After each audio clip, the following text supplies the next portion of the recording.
Give thanks to Allah for the moon and the stars.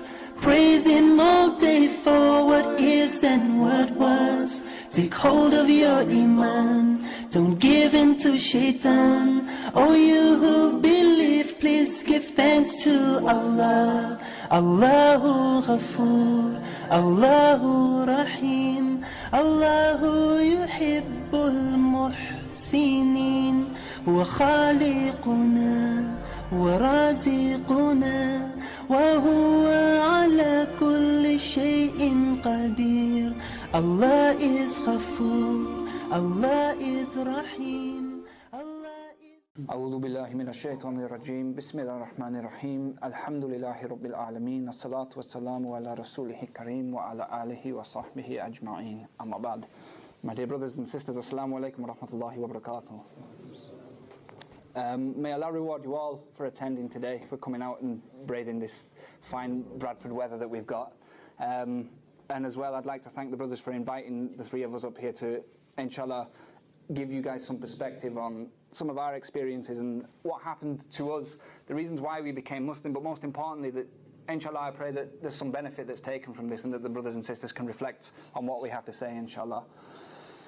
Now, to begin with my journey to Islam, I actually want to start with the end of my journey to Islam, which is when I took the Shahada. And I want to take you back almost 4 years to the 24th of April 2009. That was a Friday, that was the night I took my Shahada.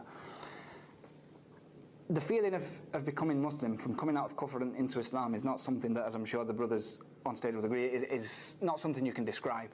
That already when you take your Shahada, you've had a shower already, you're clean, you're pure, your clothes are completely clean. But that's nothing compared to when you actually say those words and the entire weight of the world is lifted from your shoulders, never to come back again. Now, when that happened, I'd never felt anything like that, and I literally couldn't believe how I felt, that I felt as though I'd never been a non-Muslim. And I still have that feeling today. I can't actually remember how it felt to be a non-Muslim. I feel like I've been Muslim my entire life. Now, when I got home from taking the Shahada, and this was a mistake on my part, and I maintain it to this day, it was my fault, but I hadn't actually discussed with my parents or my older brother about the fact that I was considering Islam or that I wanted to become a Muslim. So to them, when I came home, I said, I've got some news for you, I've got a bit of a surprise for you. And subhanAllah, what a surprise it was, that I told them I'd become Muslim, and their initial response was, okay, it's a bit strange. I was an atheist before this. We'll get to that, inshallah. They said, okay, that's a bit strange. But they said, if that's your decision, then that's your decision.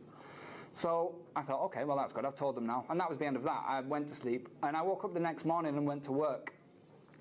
And I was at work all day. A lot of Muslims who worked there, mashallah, they all came up, congratulated me. They heard the news. And then when I got back from work, I came back to my house and all the lights were switched off. And I thought, that's strange, because I know everybody's in. The cars are outside. So I went in. Hello, is anybody there? Nobody there. Went upstairs. And what I found was the three of them sat there in the dark, and they said, right, we want to talk to you. And I thought, right, okay, I know what's coming. And so there it was. Who have you been talking to? Give us names. Who are these people? Why have you done this? You've betrayed us. And it went on and on. It got worse and worse and worse, to the point where they were saying, you're not one of us, you've betrayed us. My mum even said, I wish you'd come home and told me you were gay, rather than you've come home and told me you're Muslim. And it got so bad that I thought, well, look, she said basically, get out of the house. Emotional, you know. At the time, my response was, look, okay, I'm just going to have to do what they say. So I started packing my bags in my bedroom. I started putting everything in. And as I'm doing this, the door was locked. And I could hear my mum screaming and crying and banging on the door outside.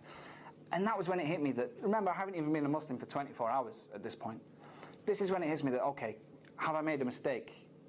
My mum is literally screaming and my family are in tears. Maybe I've done the wrong thing here. All those guys I've been talking to about Islam and stuff, it's not too late for me to just walk away. I can just turn around and say, I made a mistake, look, forget it.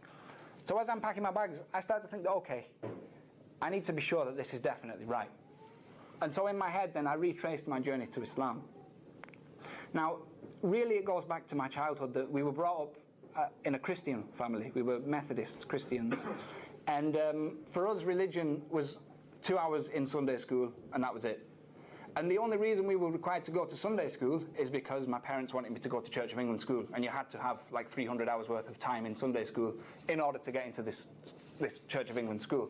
So we did that, And that was it. I never went into a church again once I got into this school, which kind of shows how important religion was in our family. It was just something you said.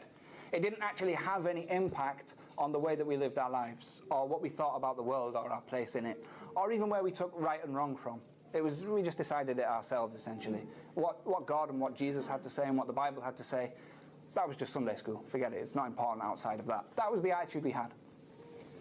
Now, as I mentioned, I got into this school. So I'm a teenager now, growing up. And as I look around me and I start to see we have to sing hymns every morning, there was communion every few weeks, and I started to question it and think, why is it that people are doing this? What is the reason that they feel compelled to go and do this? Do they even know?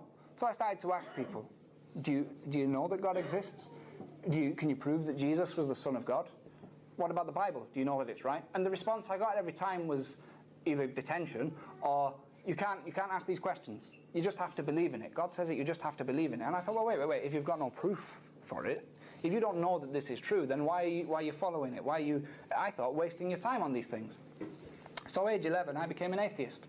I thought, these people, they don't know what they're talking about. And I thought I was so smart, because I'd figured it out and they were still ignorant. So then I spent the rest of my teenage years and my college years and early uni telling people that they were wrong, that God doesn't exist, there's nothing out there. There's no such thing as right or wrong. You do what you want. Because if God's not there, there's no heaven or hell. There's no criteria for what's right or what's wrong. And that was the way I lived my life. And I'll tell you, brothers, if you grow up as a teenager with no definition of right or wrong, you do whatever you want. You do whatever you want, because who's there to account you? Somebody, my mum or dad, they'd say something to me. Who are you? There's no such thing as right or wrong. How can you tell me that I'm wrong? And this was the attitude, subhanAllah, that I grew up with. Now, it's interesting, isn't it, that when I became Muslim, there was an issue with that. Yet, when I had that viewpoint on the world prior, there was no issue, there was no problem. They knew I was an atheist before. So when I graduate from university, this is when it really hits me now. I've grown up this whole time thinking that, look, I can do whatever I want. There is no right, there is no wrong. And then all of a sudden, I'm out of education and I'm into the big wide world around me. And I stopped and reflected at that point and I thought, look, is this all there is to life?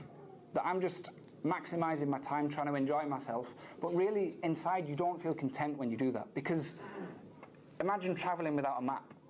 All you'll do is just wander to different places, you'll just check different things out, try different things, but you're never really going anywhere. You never really achieve anything. And this was the feeling I had that, okay, yeah, whether it's drinks, drugs, girls, partying, whatever, even university, academically, whatever, you've done that, move on. But you start to run out of things to do, and you start to question it. And when I left university, this is when I questioned it. That is that all there is to life now? I go out, I get a job, 9 to 5 for 50 years, and then I die?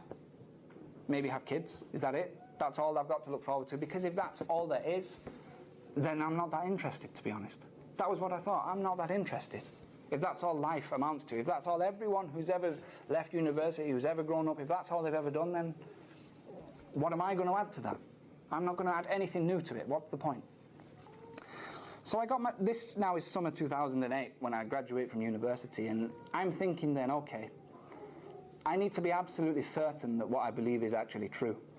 So I started to look into different things, different views on life, which, you know, was Christianity. I had another look at Christianity. I had a look at a few other things, Buddhism and things like that. And it never occurred to me to look at Islam. Never once, never thought. I just saw Muslims and I thought, okay, yeah, Muslims. The thought that I would ever be a Muslim was ridiculous, to be honest. It could never have happened, subhanAllah. And so what had happened was, some of the brothers in the audience might get jealous when I say this, but when I went to university, the fees were only £1,200 a year. So I paid for it myself. I got a weekend job and I was able to pay for it myself. Alhamdulillah, no debt. Allah subhanahu wa ta'ala protected me even before I became Muslim. If I had done, I would have taken the Shahada and been thousands of pounds in debt. But that wasn't the case. So I managed to pay for university myself. That weekend job, there were a lot of Muslims who worked in that place.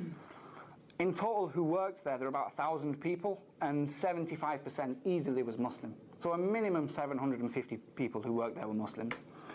And during my time there, I'd made a lot of friends, and, you know, we'd had discussions and debates, and like I say, I thought I was so smart. And there were brothers there who used to come to work reeking of attar. I didn't even know what attar was at the time. I used to think, that guy's wearing perfume. And there were people who came, they'd come fully dressed in the thobe, they had big beards. In that whole time I was there, guess how many people actually spoke to me about Islam? One.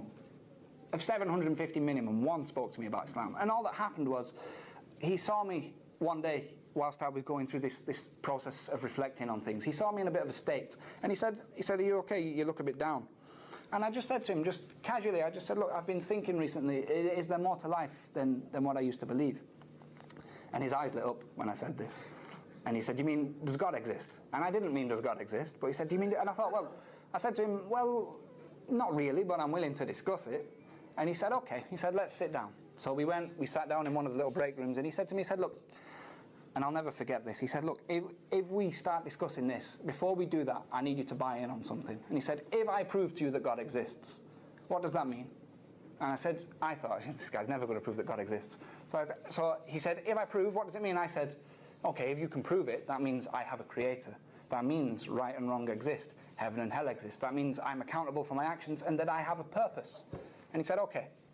He said, if you prove to me that God doesn't exist, I'll stop being a Muslim. I thought, all right, okay. Great. So he said, we won't discuss in work. He said, we'll meet outside of work and we'll chat about it there. So we did that Friday. We met up, we exchanged numbers, met up outside of work, this little restaurant. And he brought two other brothers along. And we started chatting about basically, where did I come from? Why am I here? And he said, this was the question that was put to me, where do you think you came from? I thought, easy, I came from my mum and my dad. He said, okay, where did they come from? My grandma and my granddad, where did they come from? Okay, we came from the monkeys. This is what I was thinking at the time. We came from monkeys, evolution, so on and so forth. Now I thought, okay, I'll just throw them with the evolution argument. They didn't even entertain the evolution discussion. They said, okay, let's assume, for argument's sake, that even if there was such a thing as evolution, what starts that?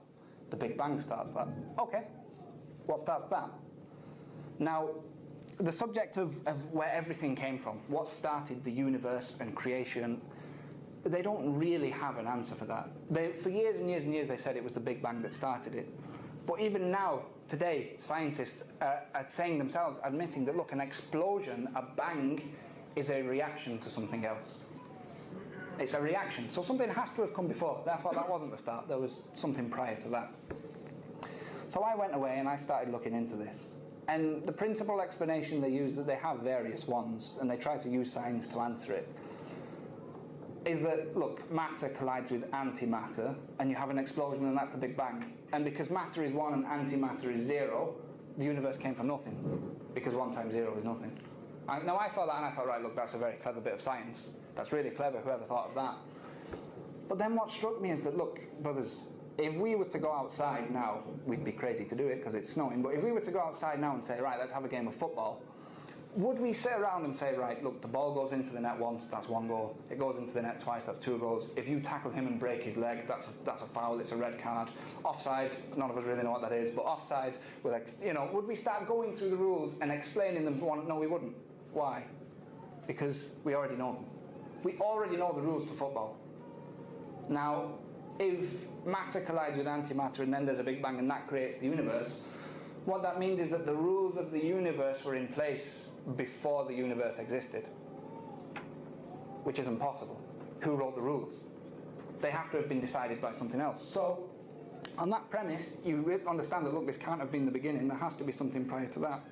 And you can keep going and going and going, that, look, whatever created this thing, created by this thing, created by and you just go on and on and on, until you come to a realization that, look, whatever came at the beginning, whatever started it all, by definition, can't have been created by something else. Because if it was, then it wasn't the start. So, the premise that you take that argument on then is that, look, if this thing that came at the beginning wasn't created by anything else, there are only 2 explanations. Number 1, it created itself, which is ridiculous. You can't decide to create yourself if you don't exist. And just like if you're asleep, you can't decide, right, I'm going to wake up now. It's not possible. You're not in control. So you can't create yourself, which means there's only one possible explanation. This thing was there all along.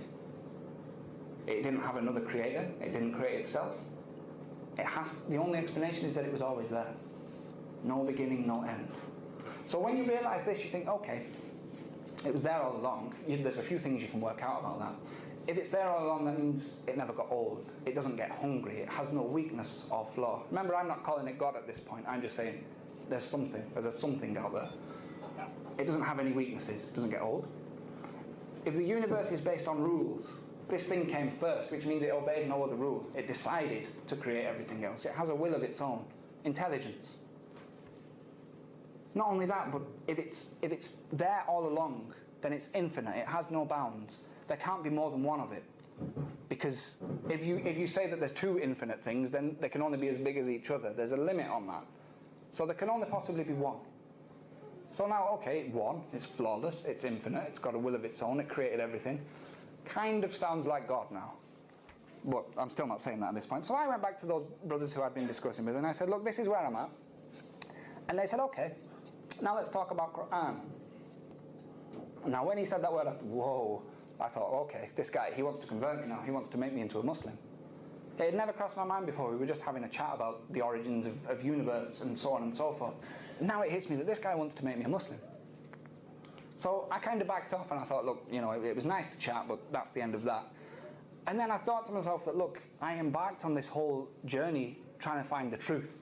And now I found something that, you know, I'm just going to deny because it doesn't feel right. I have to check this out. I have to see what they've got to say.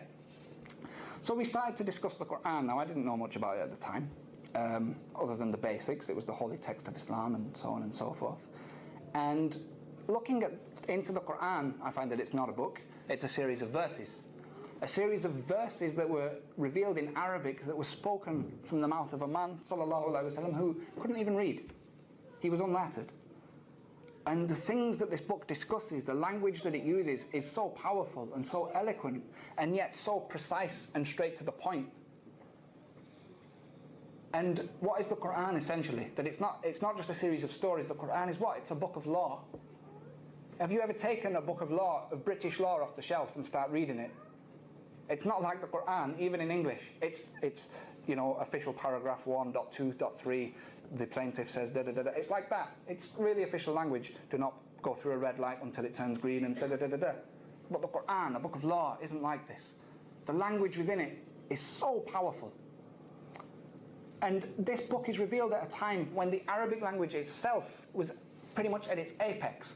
There were, as we know, there were poets in Mecca and Medina at the time who could speak the most eloquent Arabic, tell the most fantastic stories. And one of the signs that the Quraysh used to try and show that they were number one was that they had the best poets. And they actually used to send them to challenge Muhammad sallallahu alaihi wasallam. And the Quran issued to these men a challenge, because as we know, a lot of people tried to refute the Quran. It said, look, the challenge was shortened and we're short on time, so I'll give the essential version. But the Quran said, look, if you disbelieve, it's in Surah Baqarah, if you don't think this book is from Allah subhanahu wa ta'ala, then all you have to do is create a surah like what's in this book. Just one chapter like what you see in this book. Because if somebody else can do it, that means it came from a man.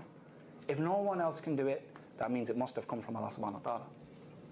Now I thought, okay, that's interesting. I wonder if anybody managed it. I look into it. Of course, nobody did. There were many challengers who attempted it, but nobody did. That was back then. How about more recently? And so if any of the brothers are familiar with Orientalism and some of the movements that took place when the British Empire and some of the colonial powers went into the Muslim world, what they tried to do was to cut the Muslims' relationship with the Quran. And the way they tried to do this was to meet this challenge, to disprove the Quran. So there are entire institutes that were set up to refute the language of the Quran and imitate it. None of them could do it. There were professors who were paid hundreds of thousands of pounds. They became Muslim because they couldn't do it. So I'm looking at this and I'm thinking, okay, that's interesting. That on the one hand, there's this infinite, flawless thing with a will of its own. And on the other hand, we've got this book, which is so powerful. Even in English, it's unlike anything you've ever read. That virtually solves any problem you can come across. And no one has been able to disprove that this is from God. I have these two things that I cannot deny. But I didn't take my Shahada. Because to me, it still felt alien. It felt unnatural. And I kind of backed off from the guys who I'd been chatting to. And then what happened, I backed off for about a month or so. And what happened then was that it was one lunchtime at work, and I sat down to have my dinner, and a Muslim guy sits next to me, and a non-Muslim guy sits across the desk. And subhanAllah, I don't know what Allah subhanahu wa ta'ala willed him to start talking or what happened there, but he starts saying, to the Muslim guy, oh, you Muslims, you know, you're so dense, why do you believe in God? There's nothing out there, it's stupid. And I thought, right, I'll stay quiet. And this is where the Muslim guy now, he'll start telling him that, look, there's an infinite origin, that what came at the beginning of everything, it's flawless, it's one. And there's the Quran, which issues, it has a linguistic challenge to mankind. Nobody's matched it. I thought, he's going to destroy this guy. The Muslim says, yeah, but bro, haven't you seen trees? Like, clearly trees mean that there's God. This was his argument. And then he says to the guy, he says, look, it says Allah in your hand. This guy doesn't know a letter of Arabic. He's never seen Arabic in his entire life. He said, look, it says Allah in your hand. Even I didn't know what he meant at the time. And I thought, oh no, the non-Muslim guy, he started laughing. Understandably, he started laughing at this. And he said, that's why you're a Muslim. So I thought, look, this guy is getting murdered. I have to do something. So I started to talk. And I went through the whole discussion that, there has to have been an infinite creator, that the Quran has never been beaten. And basically, as a non-Muslim, I proved Islam to another non-Muslim. The Muslim guy, bless him, didn't know what was going on. He was looking at us both like this. And so I basically go through the whole discussion, and at the end of it, the non-Muslim guy, he sat there and he thinks about it for a minute, and he goes, yeah, that's pretty interesting, but I don't really care. I'm going to live my life the way I want to live my life. So, do one, basically. And he stood up and he walked away. And I sat there for a minute. The Muslim guy, he just kind of left. I don't think he knew what to say. And I sat there on my own for a minute thinking about it. And I thought, man, this guy's an idiot. I've just proven to him beyond a shadow of a doubt that this has to be true, and he hasn't accepted it. And then it hits me, that this is me. I know it's true. Why haven't I accepted it? So I went and I found the brother and I said, look, I think I'm ready. And the Friday after that was when I took my Shahada, alhamdulillah, which was almost 4 years ago. Now, just to bring it full circle, that the challenges then that I faced with my family when they threw me out and so on and so forth, that I went through it all in my head and I thought, no, this has to be true, it has to be correct. I didn't have a shadow of a doubt. Therefore, if this is true and I know it's true, then any challenge I'm ever faced with, it becomes irrelevant. Because I know that Islam is the truth, and I know that Allah subhanahu wa ta'ala has essentially got my back. And so I left that night, and then I came back, moved back in with my parents, and slowly but surely the relationship improved to the point, brothers, where it's now better than it ever was with my parents, that they see how much more reliable, how much more trustworthy I am. To the point that I recently brought my arm, I've still got the sling here, brothers, I took it off to do the talk, that I brought my arm about 6 weeks ago. My mum, bless her, has taken me every single Friday to and from the masjid for Jummah. The same mother who, they haven't embraced Islam yet. Inshallah, if brothers and sisters can make dua, that's all I ask. But look how that's changed. Because I knew confidently that Islam has to be true. أقول قولي هذا واستغفر الله العظيم. الله رحيم الله يحب المحسنين وخالقنا ورازقنا وهو على كل شيء قدير. Allah is Ghafur, Allah is Rahim.